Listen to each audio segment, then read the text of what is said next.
একই বাক্সে ভোট নেওয়ার জন্য তোড়জোড় চালিয়ে যাচ্ছেন বাংলাদেশের রাজনৈতিক অঙ্গনে আলোচিত রাজনৈতিক দল জামায়াতে ইসলাম, ইসলামী আন্দোলন। 5ই আগস্ট সংসদ ভবনে পালিয়েছিলেন শিরিন, শারমিন, পলক সহ 12 জন। মানে তারা আর কোনো পালানোর রাস্তা পাচ্ছিল না। শেখ হাসিনার পতন এবং ভারতে পালিয়ে যাওয়ার পর ভারতের মিডিয়ার নোংরামি আমাদের একটা আলোচনার বিষয়। আসসালামু আলাইকুম, আমি আপনাদের কাছে দেখাবো ইসলামিক দলগুলোকে নিয়ে একই তথ্য দিলেন ডক্টর ফয়জুল হক, যা আপনারা জানলে অবাক হয়ে যাবেন। তো আজকের এই ভিডিওগুলো অত্যন্ত গুরুত্বপূর্ণ। তো আমি আশা করব যে আপনারা সম্পূর্ণ ভিডিওটি দেখবেন, আর এই সম্পূর্ণ ভিডিওটি দেখলেই বিস্তারিত জানতে পারবেন। আর এই ভিডিওগুলো দেখানোর আগে আপনাদের কাছে আমার ছোট্ট একটি রিকোয়েস্ট, আপনারা যদি আমার চ্যানেলে নতুন হয়ে থাকেন তাহলে নিত্য আপডেট নিউজ সবার আগে পেতে আমার এই চ্যানেলটি সাবস্ক্রাইব করে আমার সাথেই থাকুন। আর এখন চলুন কথা না বাড়িয়ে আমরা এক এক করে ভিডিওগুলো দেখে আসি। একই বাক্সে ভোট নেওয়ার জন্য তোড়জোড় চালিয়ে যাচ্ছেন বাংলাদেশের রাজনৈতিক অঙ্গনে আলোচিত রাজনৈতিক দল জামায়াতে ইসলাম, ইসলামী আন্দোলন এবং ইসলামী আন্দোলন সহ বাংলাদেশের আরও কিছু সিংহভাগ বড় বড় ইসলামিক রাজনৈতিক দলগুলো। আজকের তারই অংশ হিসাবে বাংলাদেশের পত্রপত্রিকায় নিউজ এসেছে যে ইসলামী আন্দোলন বাংলাদেশের সাথে 5টি ইসলামিক রাজনৈতিক দল বসেছেন এবং সংলাপ বা আলোচনা করেছেন। তাদের আলোচনার বিভিন্ন দিক ছিল, তার মধ্যে একটা পার্ট ছিল বাংলাদেশের আগামী নির্বাচনে যে কোনো মূল্যে একই বাক্সে যাতে তাদের ভোটগুলো পড়ে। আমরা এই কথাগুলো আজকে নয়, আরও কয়েকদিন আগ থেকেই শুনেছি এবং বাংলাদেশে বেশ কয়েক মাস আগে সম্ভবত আপনারা দেখেছেন যে চরমোনাইতে জামায়াত ইসলামের আমির ডাক্তার শফিকুর রহমান সাহেব ভিজিট করেছিলেন এবং চরমোনাইয়ের পীর সাহেব তারা যৌথ ওখানে আলোচনা করে সাংবাদিকদের মতামত ব্যক্ত করেছিলেন। সেখানেও তারা বলেছিলেন যে বাংলাদেশে আমরা আলেম ওলামার ভোট, ইসলামপন্থী মানুষের ভোট যাতে একই বাক্সে যায় এবং একটা বাক্স যাতে আমরা ভোট সেন্টারে পাঠাতে পারি, সেই আলোচনা তারা সেখানে করে সাংবাদিকদেরকে জানিয়েছিলেন। এবং চরমোনাই সম্পর্কে তৎকালীন সময় আমিরে জামাতকে জিজ্ঞেস করা হয়েছিল যে আপনি এখানে এসে কি দেখলেন, কেমন লেগেছে? উনি একেবারে সহজ মনে, সরল মনে উত্তর দিয়েছেন, ভালো লেগেছে, ভালো দেখেছে, এবং তারা একই সুরে কথা বলছে। আপনারা জানেন আজকে তেমনটাই আরেকটি নজির স্থাপন করলেন ইসলামী আন্দোলন বাংলাদেশের আমির মুফতি রেজাউল করিম সাহেব। তার সাথে বাংলাদেশের সমমনা 5টি ইসলামিক দল সম্পৃক্ত হয়ে বৈঠক করেছেন এবং তাদের অফিসে, কেন্দ্রীয় কার্যালয়ে সে আলোচনা করেছেন। এবং এই আলোচনার অনেকগুলো বিষয় নিয়ে আলোচনা হয়েছে, তার মধ্যে অন্যতম ছিল তারা যাতে ইসলামী দলগুলো আগামী নির্বাচনে একই বাক্সে ভোট দিতে পারেন, সেই কার্যক্রমে তারা একে অপরকে কিভাবে সহযোগিতা করতে পারবেন সে জিনিসগুলো নিয়ে আলোচনা হয়েছে। আসলে একই বাক্সে ভোট দেওয়া এ নিয়ে একটা নতুন আলোচনা বাংলাদেশে আছে যে আসলে বিষয়টা কি। বাংলাদেশে কখনোই কোনো রাজনৈতিক দল এভাবে বলে নাই যে একই বাক্সে আমাদের ভোট নিতে হবে, কিন্তু হঠাৎ করে বাংলাদেশের আলেম ওলামার পক্ষ থেকে বা ইসলামিক রাজনৈতিক দলগুলোর পক্ষ থেকে একই বাক্সে ভোট নেওয়ার মূল মোদ্দা কথাটা আসলে কি। আমি যতটুকু অ্যানালাইসিস করে বুঝতে পেরেছি সেটা হচ্ছে এরকম যে বাংলাদেশে যারা যাদেরকে ইসলামিক দল মনে করে, যেমন অনেক মতাদর্শগত ভিন্নতা আছে, তাদের আদর্শিক ভিন্নতা আছে, কেউ মানে এক ধরনের ইসলামকে প্রমোট করতে গিয়েই হয়তো তার চিন্তা চেতনার আলোকে কোনো কোনো বিষয়কে সহি মনে করে, আবার অনেকে সেটাকে একটু ভিন্নভাবে মনে করে। এই যে যত যাই মনে করুক না কেন, তার বাহিরেও বাংলাদেশের জনগণের মধ্যে একটি কনসেপ্ট আছে যে এরা ইসলামিক পার্টি। তার মানে জনগণ বিশ্বাস করে জামায়াত ইসলামী পার্টি, ইসলামী আন্দোলন ইসলামী পার্টি, মামুনুল সাহেবদের দল ইসলামী পার্টি, এর বাহিরে আরও বহু ছোট বড় দল আছে যারা ইসলামিক পার্টি। এক বাক্যে তারা ইসলামকে রিপ্রেজেন্ট করে কিংবা সমাজের বিভিন্ন সামাজিক কর্মকাণ্ডে নিজেদেরকে দেশ বিনির্মাণের জন্য কাজ করে যাচ্ছে। এইরকম পার্টিগুলোর একত্রিত হয়ে একই বাক্সে ভোট দেওয়াটাই আমার কাছে মনে হচ্ছে যে এক বাক্সে ভোট প্রদান। তার মানে সকল মতানৈক্য যা ছিল এই ভোটের ইস্যুতে সেই মতানৈক্য থাকবে না, কিন্তু তাদের ব্যক্তিগত জীবন যেমন আছে তেমন থাকবে। জামাত জামাতের চরিত্রে চলবে, চরমোনাই চরমোনাইয়ের চরিত্রে চলবে, মামুনুল সাহেবদের চরিত্রে চলবে। কিন্তু ভোটের মাঠে গিয়ে মামুনুল সাহেবকে যেখানে দাঁড়াবে সেখানে যেন জামাত ভোট দিতে পারে, চরমোনাইয়ের পীর ভোট দিতে পারে, আবার চরমোনাইয়ের পীর তার প্রার্থী যেখানে দাঁড়াবে সেখানে যেন জামাত অন্যান্য সবাই তাদেরকে ভোট দিতে পারে, আবার জামাত যেখানে দাঁড়াবে সেখানে যেন চরমোনাইয়ের পীর সহ অন্য সবাই তাদেরকে ভোট দিতে পারে, এরকম একটি আসন সমঝোতা কিংবা বৃহত্তর ঐক্য বা যে কোনো মূল্যে একটা কিছু তারা করতে চায়, মানে একটা বাস্ক তারা পাঠাতে চায়। মানে এমন না হয় যে কোনো সেন্টারে দাঁড়িপাল্লারও বাস্ক আছে, অ্যাট দ্য সেম টাইম হাত পাখারও বাস্ক আছে, এমনটা নয়।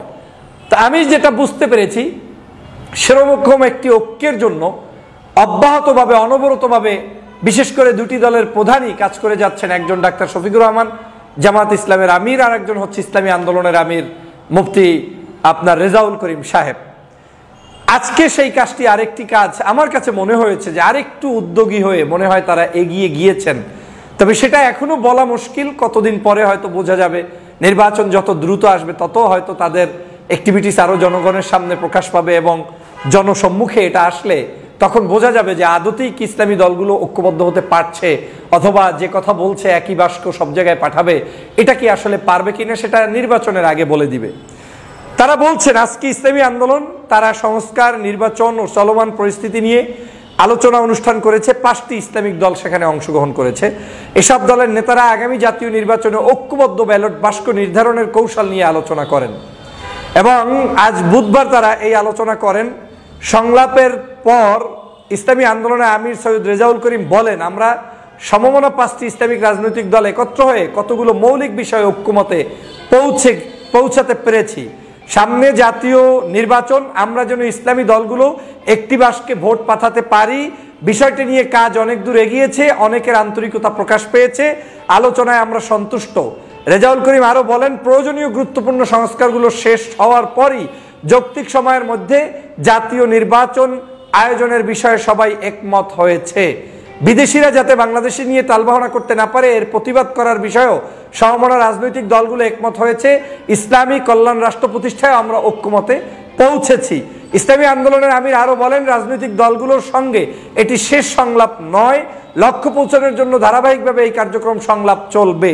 নারী সংস্কার বিষয়ক কমিশন বাতিল দাবি জানিয়ে রেজাউল করিম বলেন, এটি সম্পূর্ণ বাতিল করতে হবে, আমরা বিষয়ে একমত হয়েছি, তা না করলে প্রতিবাদে আমরা অব্যাহত রাখবো। আজকের সেই 5টি যে ইসলামী সমমনা দল সেখানে যুক্ত হয়েছেন, তার মধ্যে ইসলামী আন্দোলন বাংলাদেশ, বাংলাদেশ খেলাফত মজলিস, জমিয়তে ওলামায়ে ইসলাম, নেজামে ইসলাম পার্টি ও খেলাফত মজলিস অংশগ্রহণ করেন। তো বাংলাদেশে আগামী দিনে আমার কাছে মনে হচ্ছে আজকের এই আলোচনা থেকে যে আলেমদের দূরত্ব একটু না হলেও কমা শুরু হয়েছে। আর সবচেয়ে বাংলাদেশের বড় দূরত্ব তো মনে হয় জামাত ইসলামের সাথে ইসলামী আন্দোলন, যেহেতু বড় রাজনৈতিক দুটি দল, তারাই যখন একই বাক্স নিয়ে পাঠাতে চান মাঠে ময়দানে, তো সেখানে নতুন করে ছোট ছোট অন্যান্য ইসলামিক রাজনৈতিক দল দূরে থাকবে, এটা আমার এখনো বিশ্বাস হয় না। যদিও রাজনীতির শেষ বলতে কিছু নেই, যে কোনো কারণে, যে কোনো স্বার্থে, যে কোনো প্রয়োজনে, যে কোনো অজুহাতে এই অন্যের বিরোধিতা করাটা, এটা আমার দেশের একটা নীতি, মানে সাধারণ ঘটনা। সেই জায়গা থেকে হয়তো একত্রে আসাটা মানে খুব একটা দুষ্কর হয়ে বসতে পারে।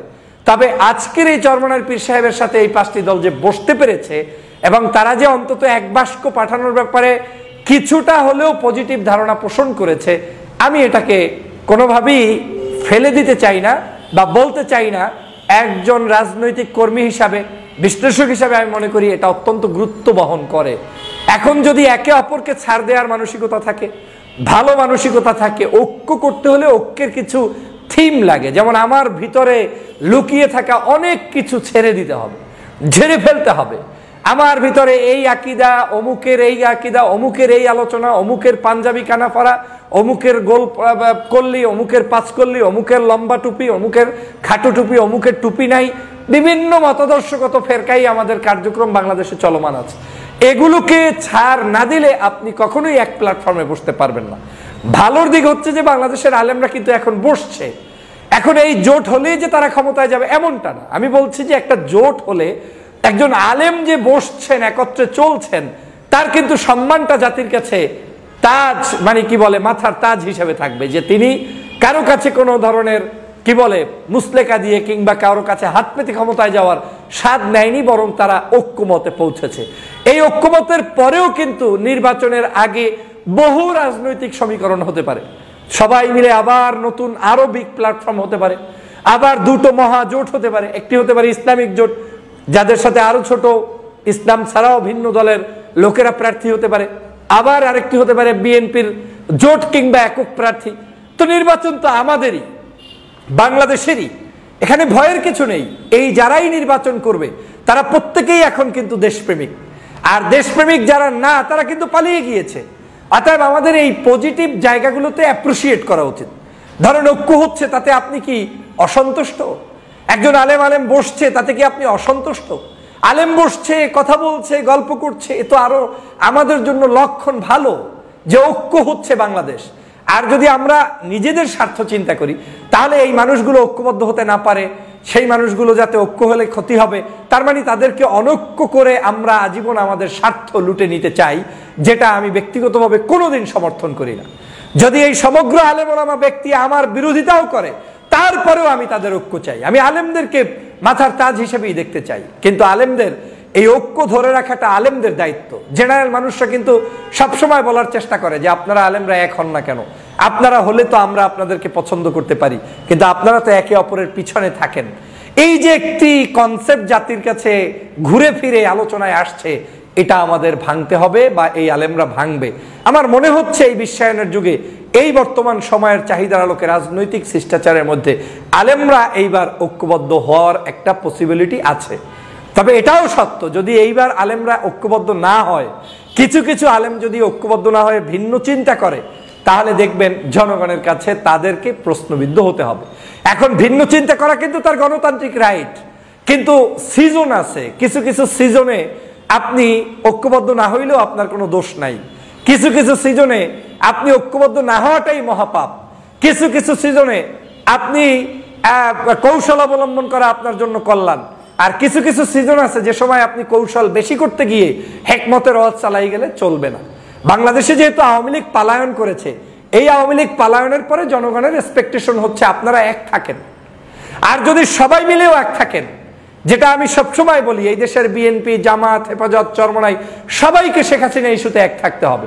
এটাও কিন্তু হাইলি অ্যাপ্রিসিয়েটেবল, অবশ্যই করা উচিত, থাকা উচিত। কারণ ফেসিবাদকে 16 বছরের সকল অন্যায়কে রুখে দিতে হলে আপনাদেরকে এক থাকতে হবে। যেহেতু নির্বাচন হচ্ছে, আওয়ামী লীগ ছাড়াই হওয়ার সম্ভাবনা বেশি, সেহেতু নির্বাচনী প্ল্যাটফর্মে এক হয়তো নাও থাকতে পারেন, কিন্তু আলেমরা এক হয়ে ভিন্ন জোট হলে সেটা দেশের জন্য অকল্যাণ নয়, বরং কল্যাণকর। কারণ কাদা ছড়াছড়ি মুক্ত থাকবেন, ষড়যন্ত্রবাজরা আপনাকে বিক্রি করতে পারবে না, কোনো ধরনের বিদেশি অপশক্তি আপনার ম্যান্ডেট নিয়ে কাউকে কোনো ধরনের ব্যবহার করতে পারবে না, বরং আপনারা আপনাদের সম্মান নিয়ে থাকবেন। তাতে যদি আপনারা সিট কম কিংবা বেশি পান, কোনো আপত্তি নেই, কারণ জনগণ আপনাকে তখন ওন করবে। সেই জায়গা থেকে আমার কাছে মনে হচ্ছে আজকের এই বর্তমান যে চরমনাইর পীর, জামাত ইসলাম বা বিভিন্ন রাজনৈতিক দলের যে আলোচনা চলছে, এটা পজিটিভলি মানে অ্যাকসেপ্টেবল হবে। এবং আমার বিশ্বাস এই জায়গায় রোল প্লেতে আপনারা যারা আছেন, আপনারা সবাই সঠিক ভূমিকা পালন করবেন। একটা তথ্য সবারই মোটামুটি জানা ছিল, তারপরেও ঠিক নির্দিষ্ট করা যাচ্ছিল না যে এটা সঠিক নাকি বেঠিক। এখন দেখা গেল যে না, সঠিক। 5ই আগস্ট সংসদ ভবনে পালিয়েছিলেন শিরিন, শারমিন, পলক সহ 12 জন। মানে তারা আর কোনো পালানোর রাস্তা পাচ্ছিল না, পরে তারা সংসদ ভবনে পালাইছে। এবং আমার মনে হয় যে সংসদ ভবন এটা খুবই একটা উপযুক্ত জায়গা। আমি আমার মানে চাকরি জীবনে, মানে যখন আমি সাংবাদিকতায় রেগুলার রিপোর্টার হিসেবে কাজ করেছি, আমার কাছে একটা গোলক ধাঁধা মনে হতো সংসদ ভবন। মানে পুরো রাউন্ড দিয়ে, এবং এত অলি গলি, এক ফ্লোর থেকে আরেক ফ্লোর গেলে আর খুঁজে পাওয়া যেত না। আমি কখনো এখনো পর্যন্ত অনেক মানে মোটামুটি 2-4-5 বছর যাই আমি করছি না কেন সংসদ কভার করতে যেয়ে, এখন তো আর সংসদ কেউ কভার করতে যায় না। সাংবাদিক গ্যালারিতে কেউ সাংবাদিকরা বসে বলে মনে হয় না। সেই সংসদ তো শেষ করছে আমাদের মোটামুটি এই আওয়ামী লীগ, বিএনপি ভাইরা, তারাই শেষ করছে, তারাই একদম এটারে তছনছ করে ফেলছে আর কি। আগে যেভাবে সবাই কভার করতে যাইতো সেভাবে। কিন্তু আমি ওই সময় যখন বেশ পাল্টাপাল্টি চলতো, সাংবাদিকরা খুব গভীর আগ্রহ নিয়ে সংসদ কভার করতো, ওই সময় এরকম বিভিন্ন যখন নাকি সংসদীয় কমিটি মিটিং গুলো হতো বা এর সাথে দেখা করার জন্য তখন খুঁজে পাওয়া যেত না। ওই নির্দিষ্ট ক্যান্টিন এবং ওই সাংবাদিকদের যেখানে গ্যালারি, ওইটা ছাড়া খুব বেশি ঘোরাঘুরি করতেও ভয় লাগতো, মনে হতো যেন আমি নিজেই হারাই যাব। তো এই কারণে এই 12 জন, যে শিরিন, শারমিন চৌধুরী, জুনায়েদ আহমেদ পলক সহ তারা যে পালায় ছিল তাদেরকে কিন্তু খুঁজে পায়নি। পাবলিক কিন্তু ঢুকছিল, মানে ওই গণভবনে তছনছ করার পরে পাবলিক দলে দলে সংসদ ভবনে ঢুকছে।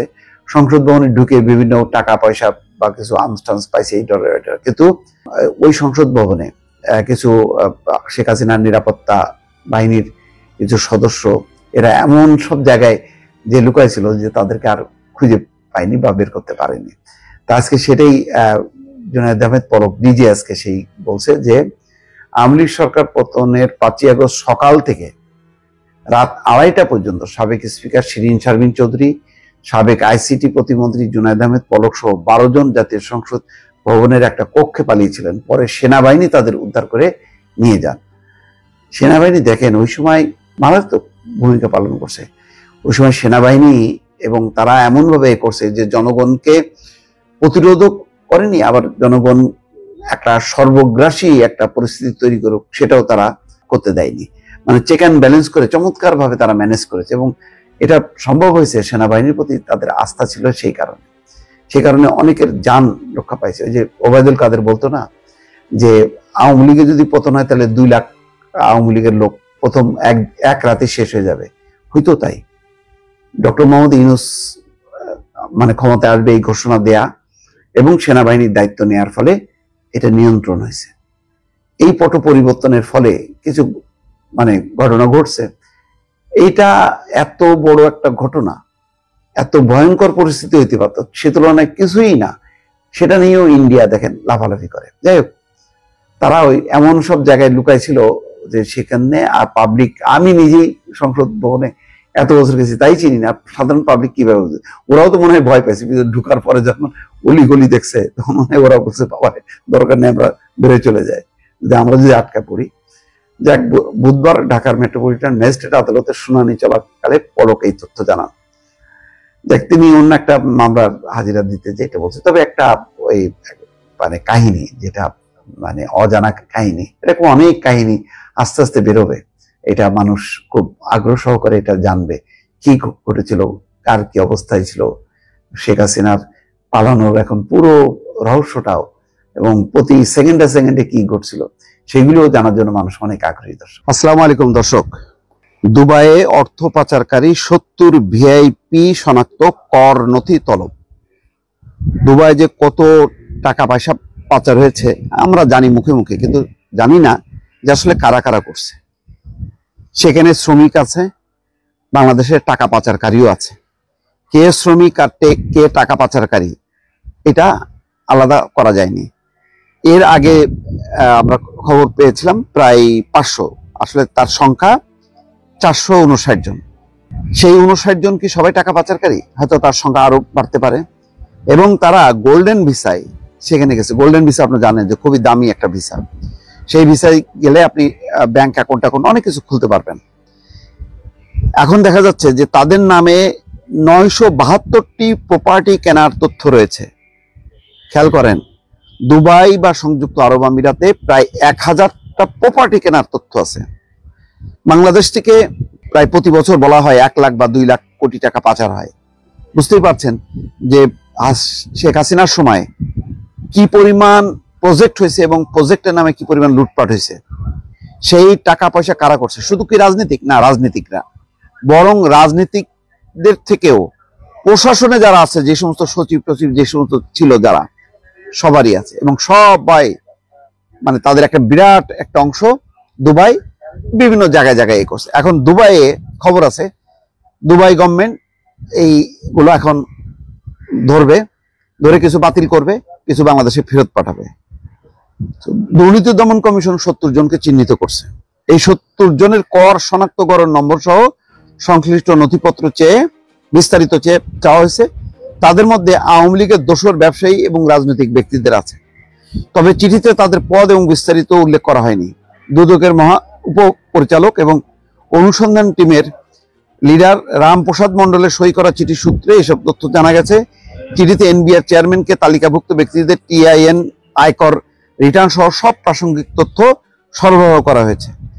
চিঠিতে সুইস ব্যাংক সহ বিভিন্ন বিদেশি ব্যাংকের মাধ্যমে পাচার করা অর্থের মাধ্যমে দুবাইয়ের সম্পত্তিগুলো কেনা হয়েছে বলে তথ্য যুক্ত করা হচ্ছে।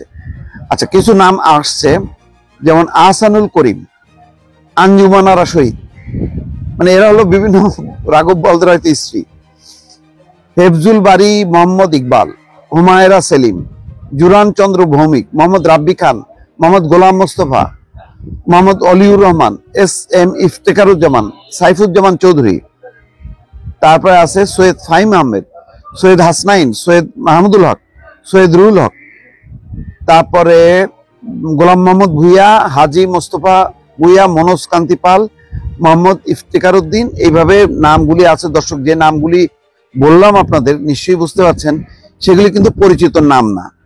এবং আমাদের এই টাকা পাচারকারীরা যেটা করে, যে তারা এমন সব ভাই ব্রাদার যাদের নামে করে যারা খুব পরিচিত না। এরপর হয়তো এক এক করে তদন্ত করার পর বোঝা যাবে যে আসলে তারা এই টাকা কোথা থেকে পাইলো, কিভাবে মানে তারা এই সম্পত্তিগুলি কিনলো। প্রায় 1000 প্রপার্টি দুবাই। শেখ হাসিনার পতন এবং ভারতে পালিয়ে যাওয়ার পর ভারতের মিডিয়ার নোংরামি আমাদের একটা আলোচনার বিষয়। সত্যি বলতে ভারতের মিডিয়াকে আমরা ইগনোর করতেই পারি, করিও, কিন্তু মাঝে মাঝেই সামনে তাদের নোংরামি কতটা খারাপ পর্যায়ে যায় সেটা যখন আসে তখন খারাপও লাগে। কেন খারাপও লাগে সেটা আসলে বলবো। গতকাল আমরা জানি কাশ্মীরের একটা জায়গায় সন্ত্রাসী হামলা হয়েছে, পেহেলগাঁও নামে জায়গাটার নাম, মানে অসাধারণ নৈসর্গিক দৃশ্যের একটা জায়গা। সেখানে অন্তত 26 জনকে হত্যা করা হয়েছে। কারা হত্যা করা হয়েছে, কি হয়েছে, নানান রকম স্পেকুলেশনস আছে, কিন্তু প্রাথমিকভাবে মুসলিম জঙ্গিবাদীদের দিকে আঙ্গুল তোলা হচ্ছে। আমরা এটা নিয়ে কথা বলবো, ইনফ্যাক্ট এটা এবং এটার পটেনশিয়াল ইম্প্যাক্ট বাংলাদেশের উপরে কি হতে পারে এটা নিয়েও বিস্তারিত কথা বলতে চাই। কিন্তু এই মুহূর্তে যে কথাটা বলতে চেয়েছি আপনাদের অনেকের সামনে হয়তো এসছে, কারণ এটা নিয়ে আমি দেখলাম সোশ্যাল মিডিয়াতে কথাবার্তা হচ্ছে। ডক্টর ইউনূস কাতার সফরে আছেন, আমরা নিশ্চয়ই দেখেছি। তিনি সেখানে এই সফরে যা করছেন সেটাকে ইঙ্গিত করে আজ তাক বাংলা, একটা মেইন স্ট্রিম চ্যানেল, এটা যে একেবারে যে কেউ করছেন তা না, ইন্ডিয়া টুডে যে টিভি সেটাও তাদেরই, তাদের একটা হেডলাইন ভিডিওর এরকম, কাশ্মীরে হিন্দু হত্যা শুনে বাংলাদেশি ইসলামী ইউনূসের নারীর সঙ্গে উল্লাস, থাম্বনেইল। কিছু নারীর সাথে ডক্টর ইউনূস ওই সফরে বসেছেন, সেইটা থাম্বনেইলে দিয়ে এই ধরনের কথাবার্তা লিখছেন। ভিডিওটা শোনার চেষ্টা করলাম, আসলে অনেকে স্ক্রিনশট শেয়ার করেছেন, আমি ভিডিওটা খুঁজে বের করলাম এবং আমি শোনার চেষ্টা করলাম। সেখানে তিনি মানে তারা মানে যেহেতু এই ঘটনাটা যখন ঘটছে তখন তিনি তার অনেকগুলো কর্মসূচি আছে, তিনি নৈশভোজে গেছেন, সেখানে হেসে বক্তৃতা করছেন। এটাও ক্রাইম হয়ে গেছে ডক্টর ইউনূসের, কারণ ভারতে একটা হামলা হয়েছে এবং যে বাজে ধরনের ইঙ্গিত করা হচ্ছে হিন্দু হত্যা হয়েছে, হিন্দু হত্যা শুনে তিনি নারীদের সাথে সেলিব্রেট করছেন। মানে নর্মালি একটা ফেসবুকে যখন একটা ছবি, ডক্টর ইউনূসের প্রচুর কর্মসূচি আছে, প্রচুর কাজ আছে, সেই কাজের মধ্যে তিনি নানা রকম মানুষজনের সাথে যুক্ত থাকছেন, কথা বলছেন, সেগুলো ফেসবুকে নিয়মিতভাবে শেয়ার্ড হয়, সেটা হওয়ারই কথা, সেটা হওয়া ভালো। এবং আপনারা যদি ওনার ফেসবুকে ঢোকেন, এই মুহূর্তে আমি সেখানে আছি এবং প্রত্যেকটা ক্ষেত্রে তিনি কার কার সাথে দেখা করছেন, কেন করছেন, কি বক্তৃতা করছেন, সব এখানে দেওয়া আছে। সেখান থেকেই তারা একটা ছবি নিয়ে এই ধরনের একটা কথা লিখেছে। এখানে কারা তার সাথে বসেছিল, আমি ওনার যে ছবিটা তারা ব্যবহার করছে, বাংলাদেশি অ্যাথলেটস যারা কাতারে প্রধান উপদেষ্টার সাথে পোজ দিয়েছেন এবং সেখানে প্রত্যেকের নামও দেয়া আছে। মানে আমাদের দেশের মেয়েরা আমাদের প্রধান উপদেষ্টার সাথে দেখা করেছেন, খুব স্বাভাবিক, পিতৃতুল্য না, ডক্টর ইউনূস অনেকের দাদা নানা তুল্য, সেই মানুষের সাথে ছবি দিয়েছেন। এটা নিয়ে এমন নোংরা কথা, এমন নোংরামি তারা করছেন। ইগনোর করি, আমরা করতেই পারি, কিন্তু যে কারণে আমি এটাকে অ্যালার্মিং মনে করি এবং মন খারাপ হয় বলে মনে করি। নিজে একজন গণতন্ত্রে বিশ্বাসী মানুষ হিসেবে আমরা একটা গণতান্ত্রিক ভারতও দেখতে চাই। ভারতের গণতন্ত্র ভারতের জনগণের জন্য যেমন সুবিধা, সেটা আমাদের জন্য ভালো। ভারতে যত এক্সট্রিমিজম মাথা চাড়া দেবে, সেই এক্সট্রিমিজম বাংলাদেশেও আসলে রিয়াকশনারি হয়েও এটা আসবে। এগুলো হয় খুব কাছাকাছি দেশের মধ্যে, এই ঘটনাগুলো ঘটে। কিন্তু এই যে এই রিপোর্টগুলো হচ্ছে, আমি যে কথাটা বলতে চাই, মানে এটা তো জাস্ট কোনো একটা ব্যক্তি না। বাংলাদেশে দেখবেন অনেকগুলো সোকল্ড ইউটিউবের চ্যানেল আছে যারা উদ্ভট কতগুলো হেডলাইন দিয়ে শেখ হাসিনা পতনের আগে আজকে পতন, এখন পতন, ঢাকা ঘিরে ফেললো, শেখ হাসিনা পালিয়ে গেল, সেনাপ্রধান শেখ হাসিনাকে চলে যেতে বললো, বা এখনও দেখবেন ডক্টর ইউনূস শেষ হয়ে গেছেন, ডক্টর ইউনূসকে সেনাপ্রধান নামিয়ে দিচ্ছেন অথবা সেনাপ্রধানকে নামিয়ে দেওয়া হচ্ছে। কিন্তু একটা স্ট্রাকচার্ড প্রতিষ্ঠান যেটা একটা সংবাদ মাধ্যম, আজ তাক তাই, ইন্ডিয়া টুডে তাদের টিভি চ্যানেল, আমরা অনেকেই ইন্ডিয়া টুডের ডিবেট এই সময় খেয়াল করি কারণ বাংলাদেশের অনেককে সেখানে নেওয়া হয়, সেই চ্যানেলটা এই ধরনের কথা বলছে, সেই চ্যানেলগুলো এই ধরনের কথা বলছে, মানে সীমা নামতে নামতে কোথায় গেছে। এবং হয়তো এটা অবধারিতও ছিল। আপনি যখন নোংরামি করতে থাকেন, আপনি যখন স্পেসিফিক ক্লাসকে ফিড করতে থাকেন, ফিড করতে করতে তার চাহিদা বাড়তে থাকে, সে আরও র্যাডিক্যাল, আরও বেশি অ্যামিউজড হতে পারে, এরকম খবর খুঁজতে থাকে। তো তার মানেটা হচ্ছে এই যে ভারতে একটা শ্রেণী তৈরি হয়েছে যারা এই জিনিসগুলো খায়, তারা দেখতে চায় এবং তাদেরকে তারা ফিড করছে। এবং তার চাইতে অ্যালার্মিং ব্যাপার হচ্ছে, মানুষ যদি খায়ও, একটা main stream channel, news agency, তারা এটাকে খাওয়াচ্ছে। বিভৎস ব্যাপার। এবং ভারতে মিডিয়া বলে যে আর কিছু আসলে এক্সিস্ট করছে না টু সাম এক্সটেন্ট, এটা তো আমাদের চোখের সামনেই ঘটছে, চোখের সামনেই ঘটছে। এনডিটিভির মতো চ্যানেল আদানি কবজায় নিয়ে যাওয়ার পর কি হবার কথা ছিল আমরা অনুমান করতে পারি, এবং তাই হয়েছে। এনডিটিভিতেও বসে বসে বাংলাদেশ নিয়ে যা যা ঘটে দেখছি। সো ভারতের মিডিয়ায় দেখে, তাদের এই নির্লজ্জতা দেখে, তাদের এই অসভ্যতা দেখে খারাপ লাগা জায়গা ওটা যে একটা গণতান্ত্রিক ভারত ক্রমাগত আরও আরও অগণতান্ত্রিক, আরও স্বৈরাচারী, আরও ফ্যাসিস্ট হয়ে উঠছে। আমাদের জন্য অ্যালার্মিং, আমাদের জন্য অ্যালার্মিং। আমরা ভারতীয়রা তাদের লিস্ট সেন্সে ফিরবেন। সাধারণ ভারতীয়দের কথা বলছি, যারা এই ধরনের বিদ্বেষ তৈরি করে রাজনৈতিক ফায়দা লুটতে চান, তার বাইরেও তো ভারতীয়রা আছেন। আমরা আশা করি তারা এই জায়গা থেকে সরে আসবেন এবং তারা তাদের সরকারের ওপরে, তাদের মিডিয়ার ওপরও চাপ তৈরি করবেন যে ধরনের নোংরামি এবং অসভ্যতা যাতে না হয়। কারোর সাথে দ্বিমত থাকতে পারে, ডক্টর ইউনূসের সাথে সমস্যা আছে, ডক্টর ইউনূসের সরকার ভারতের সাথে ভারতের মতো করে কমপ্লাই করছে না, ডক্টর ইউনূস শেখ হাসিনা নন, শেখ হাসিনা তো নন, উনি 10-20% শেখ হাসিনাও নন। তো তাহলে সমস্যা থাকতেই পারে, কিন্তু ভারতকে এর পরসহাবস্থান করা শিখতে হবে এবং আলোচনার মাধ্যমেই সম্পর্ক তৈরি করতে হবে। এই যে আজ তাক চ্যানেল, তাদের খুবই বিজেপির সাথে অ্যালাইন্ড হওয়ার হিস্ট্রি আছে এবং সেই পারসেপশনই আছে। সুতরাং আজ তাক যা বলছে এটাকে খুব উড়িয়ে দেওয়ার কিছু নেই। বিজেপি তার একটা শ্রেণীর কাছে এইভাবে এই বয়ান নিয়ে দিতে চায় যে যখন তোমার দেশের হিন্দু মানুষ মারা যায়, তখন এই হিন্দুর মৃত্যুতে উল্লাস করে ডক্টর ইউনূস, মেয়েদেরকে তার পাশে বসিয়ে মেয়েদের সঙ্গ নিয়ে এই ধরনের ইঙ্গিত করে যখন বলে, একটা শ্রেণীর কাছে তারা বিজেপির হয়ে এগুলো পৌঁছে দেয়। এই র্যাডিক্যালাইজেশন তারা তৈরি করছে এবং বিশেষ করে বহুবার বলেছি, বিশেষ করে পশ্চিমবঙ্গে যেহেতু সামনে 1 বছরের মধ্যে ওখানে বিধানসভা নির্বাচন আছে, তারা এটাকে টার্গেট করছে। আর ভারতে কাশ্মীরে যা হলো তার একটা বিরাট সুদূর প্রসারী প্রভাব ভারতের অভ্যন্তরীণ রাজনীতিতে বটেই, রিজিওনাল রাজনীতিতে পড়ছে, যার আওতা থেকে আমরাও বাদ পড়ব না। আজকে দেখলাম গুলশান 2-এ অটোরিকশা নিধন কর্মসূচি চলছে। এই বিষয়টা আপনাদের সকলের মতামত দিবেন। ভিডিওটা অবশ্যই আপনারা সকলে দেখেছেন। যারা অটোরিকশা চালাচ্ছে তাদেরকে জুতা পিটা করা হচ্ছে, গায়ে হাত তোলা হচ্ছে। আসলে শহর এলাকায়, শুধু গুলশানে নয়, প্রতিটি জেলায়, শহরে, বিভাগে ব্যাটারি চালিত অটোরিকশা যে পরিস্থিতি মানে তৈরি করছে, মানে দূরপাল্লার যে গাড়িগুলো বা শহরে যে যাতায়াতগুলো অনেক বিঘ্নিত করছে। এটাকে আমি সাপোর্ট দিই। এই অটোরিকশা যেভাবে পারতেছে প্রশিক্ষণ ছাড়াই, লাইসেন্স ছাড়াই তারা 1 লাখ 1.5 লাখ টাকা দিয়ে একটা গাড়ি কিনে রাস্তায় নামিয়ে দিচ্ছে এবং এইসব ছোটো ছোটো গাড়ির জন্য বড় বড় গাড়ির অ্যাক্সিডেন্ট হচ্ছে। বড় বড় প্রাইভেট কারে লাগিয়ে দিচ্ছে, পাজারোত লাগিয়ে দিচ্ছে, আপনার প্যারাডো গাড়িতে লাগিয়ে দিচ্ছে। এখন তাদেরকে মেরে ফেললেও এই গাড়ির দাম কিন্তু হবে না, এই গাড়ির ডোনেশন কিন্তু তারা দিতে পারবে না, কারণ তাদের লাইসেন্স নাই, তাদের জবাব দিতে নাই, তাদের কোনো ফাইন নেই। তো আমি একটা কথা, পক্ষ বিপক্ষ দুইটা কথাই বলতে হবে। এই অটোরিকশা নিধনের জন্য যাদেরকে গায়ে হাত তোলা হচ্ছে, কেন অটোরিকশা নিয়ে বের হলো মানে আদেশ করার পরও, এইখানে যারা মাইর দিচ্ছে তারাও দেশের জনগণ, আর যারা মাইর খাচ্ছে তারাও দেশের জনগণ। এখানে একটা বৈষম্যতা তৈরি হয়ে গেল। কিন্তু যদি অটোরিকশা বন্ধ করতে হয়, অটোরিকশা যারা মালিক সমিতি আছে, মালিক আছে, ওইখান থেকে আপনারা স্টপ করে দেন। তাহলে অটোরিকশা চলবে না। শুধু গুলশানে না, আমি এটা দাবি জানাই ঢাকা শহর প্রত্যেকটা জায়গায়, হ্যাঁ, এবং শহর এলাকায় প্রত্যেকটা জেলা শহর এলাকায় অটোরিকশা তুলে দেওয়া হোক। হাতে হ্যান্ডেলওয়ালা রিক্সা ঠিক আছে, বাস এইখানে এই রিক্সাগুলো অনেক প্রবলেম ক্রিয়েট করতেছে। কারণ আমি একবারই বলছি, ওদের লাইসেন্স নাই, ওরা যেভাবে খুশি সেভাবেই এভাবে চলে যাচ্ছে, ডাইরে চলে যাচ্ছে, বামে চলে যাচ্ছে, মানে অন্য কোনো দামি গাড়িতে লাগতেছে কি না এটা তাদের খেয়ালই নেই।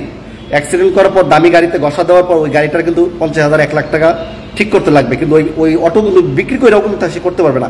আমি গরিব মানুষ, স্যার মাফ করে দেন, এইগুলো সে করে, মানে বহুত কিছু আমার নিজের চোখে আমি দেখেছি বাংলাদেশে এগুলো ঘটতেছে।